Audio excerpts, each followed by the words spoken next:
Hiking to Mount Kimball in the Santa Catalina Mountains in Tucson is pretty straightforward. For the shortest route, head to the Finger Rock Trailhead at the end of Alvernon Road, pick up the Finger Rock Trail, and after 5 miles and 4,200 feet of elevation gain, you'll get to Mount Kimball at 7,258 feet. Then you can go back the way you came for a 10-mile round trip.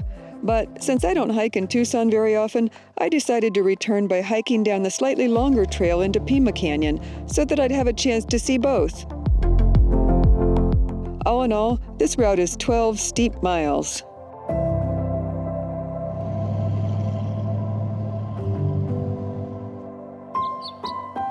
You'll know you're in the right place when you look up and see a rock formation that looks like a closed hand with a finger extended to make a number 1 sign. Finger Rock is one of the most distinctive landmarks along the Push Ridge Wilderness Ridgeline. Go up this canyon and sort of behind Finger Rock.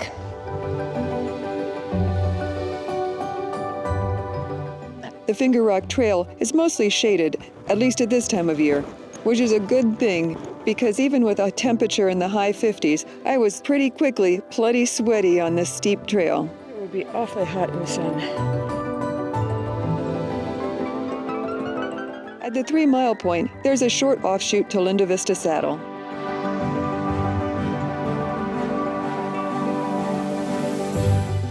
This is lovely, but I really don't have time to fiddle around. I need to head over here and head towards Mount Kimball. After that, you keep hiking up for another 2 miles and almost 2,000 more feet of elevation gain. Yes, the trail is steep, but it's a mostly steady elevation gain, which I much prefer to a trail that alternates flat sections with super steep scrambles. The last little bit to the peak is a short section through trees that somehow didn't burn in the Bighorn fire.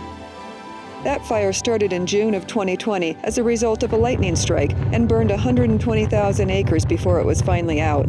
Fire crews are still working to contain the Bighorn fire burning near Tucson, and tonight we're told strong winds are pushing that fire down the Catalina foothills.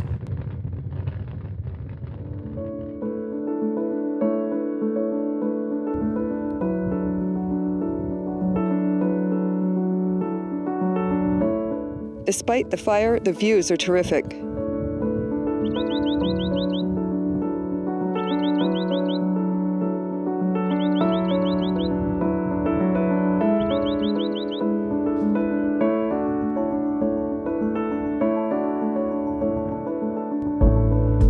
As I headed off the peak, a canyon came into view, and it looked so steep from where I was that I thought that there couldn't possibly be a trail down it, that Pima Canyon must be a bit farther along the ridge.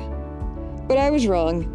It is indeed Pima Canyon, and the trail is mostly easy to follow, in relatively good shape, and, to my relief, not as steep as it seemed like it would be. I continued down, taking in the stunning rocks and thousands of saguaros.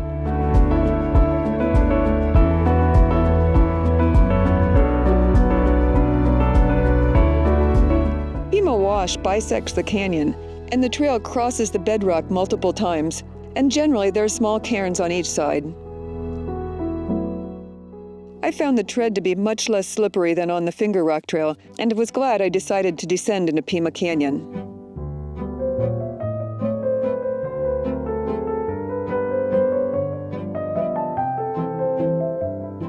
All in all, this Two Canyons route is 12 miles with 4,600 feet of elevation gain. This is a terrific hike as long as you're ready for a steady, and let me say it again, steep uphill climb. And it's a good hike to do with a friend so that you can leave one car at one trailhead and one car at the other and drive back to your starting point in the second car. But as you can see in my video, I do not have a friend. Awesome, all alone. Lucky for me, these days you can buy short-term friends named Uber. And so I got a quick ride back to Finger Rock, where I loaded up and headed on my way.